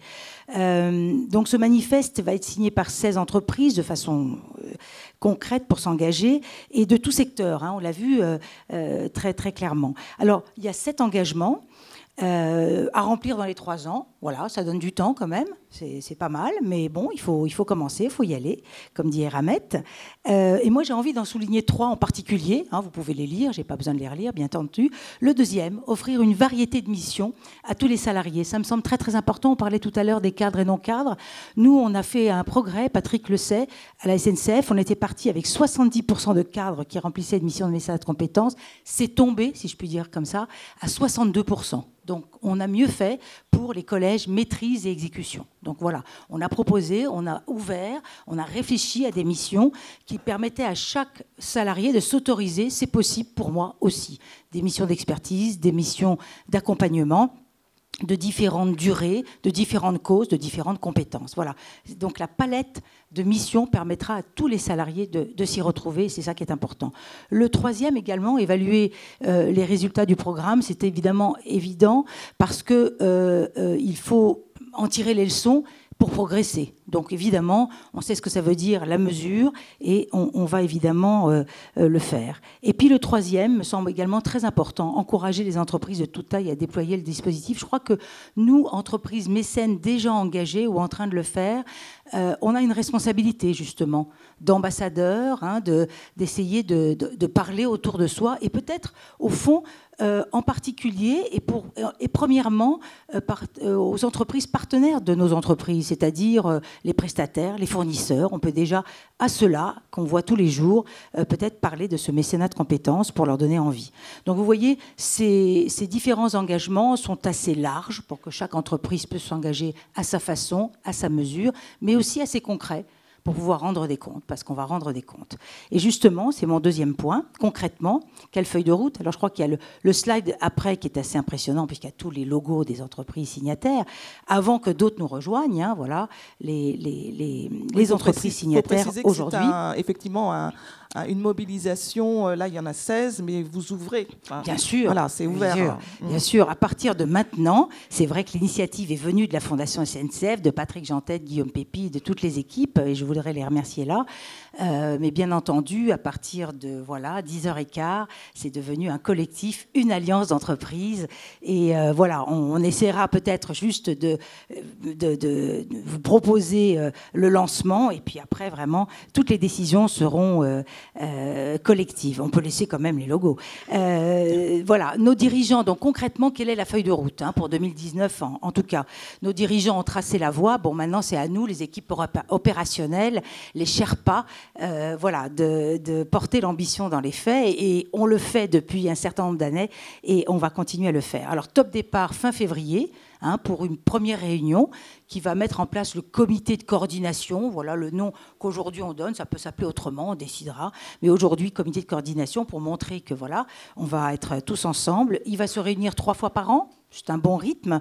Et cette première réunion, fin février, jettera les bases justement de l'organisation et fixera finalement la méthode de suivi des engagements. Parce que bon, on va les suivre, ces engagements.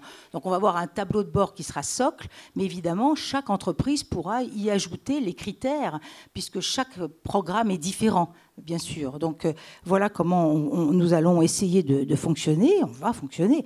On va essayer de voir aussi quels outils on peut mettre en commun pour que tous nos moyens et nos données soient partagés. On va fonctionner donc, vous l'avez compris, en mode projet, performant et agile, voilà, les deux, et pour tenir compte en effet des spécificités de chaque entreprise. Alors c'est important de dire également, et vous l'avez vu, Vous le verrez, on en a parlé. Nous avons eu 2 partenaires pour le baromètre du mécénat de compétences, que sont Entreprises et Progrès et la NDRH.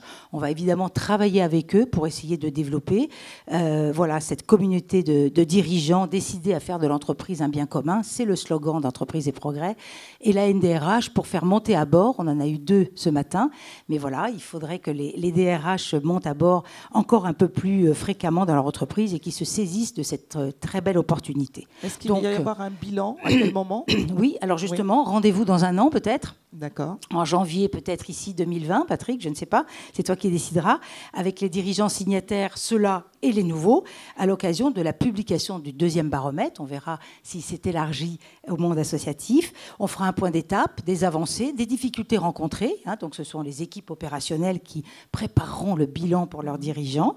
Voilà, on a parlé à plusieurs reprises de l'Alliance pour l'éducation, UVA, et pour l'avoir expérimenté justement dans le domaine de l'éducation, avec la Fondation SNCF qui a été l'un des cofondateurs de cette alliance il y a maintenant 6 ans, je peux vous dire qu'une alliance d'entreprise peut constituer une force incroyable et faire bouger les lignes. C'est le cas de l'Alliance pour l'éducation qui s'est donc rapprochée de United Way Alliance, justement, maintenant. Et voilà, ça fait 6 ans, c'est un beau groupe d'entreprises et qui fait vraiment des choses incroyables pour essayer de faire que les jeunes en situation de décrochage puissent vraiment trouver leur place dans la société. Donc voilà, on l'a expérimenté, donc ça marche. Donc on pense que vraiment notre alliance pour le mécénat de compétences va réussir pour répondre aux désirs d'engagement des salariés et aux besoins des associations. Voilà. Mais aussi pour affirmer les valeurs de solidarité de l'entreprise. D'accord. Patrick Jeantet, peut-être un mot de conclusion. Un mot très rapide, je pense que tout a été dit, beaucoup de choses ont été dites. D'abord, je voudrais vous remercier tous d'être présents ce matin, toutes les entreprises, mais vous, personnellement, vous êtes mobilisés ce matin pour assister à cette matinée et pour débattre sur ce sujet important du mécénat de compétences. Moi, j'ai entendu des mots très forts sur l'ouverture, sur la solidarité, sur la confiance. Je pense que le mécénat de compétences, ça représente tout ça. Sur aussi les actions concrètes que ça permet, et sur le terrain. Et ça me paraît essentiel. Moi, je vous engage tous à faire du mécénat de compétences parce que j'aimerais bien qu'on en fasse tous. Personnellement, j'en ai fait un tout petit peu. J'ai eu une expérience avec Unicité où j'ai, pendant une matinée, coaché une dizaine de jeunes dans le cadre du service civique. C'était absolument passionnant. D'ailleurs, je vais recommencer. Parce que ça leur a apporté, je suis sûr, parce qu'en effet, ces jeunes se posaient quand même beaucoup de questions sur comment la vie réelle fonctionne. Mais moi aussi, je suis sorti de là assez transformé, et donc il faut continuer. Et donc, on en a beaucoup parlé, mais faites-le, ça me paraît essentiel. Je voudrais remercier évidemment toutes les fondations qui sont représentées, et qu'à partir de maintenant, ce n'est plus la Fondation SNCF, c'est notre collectif qui va faire avancer le mécénat de compétences, bien évidemment, chacun l'ayant déjà fait depuis très longtemps pour certains d'entre vous.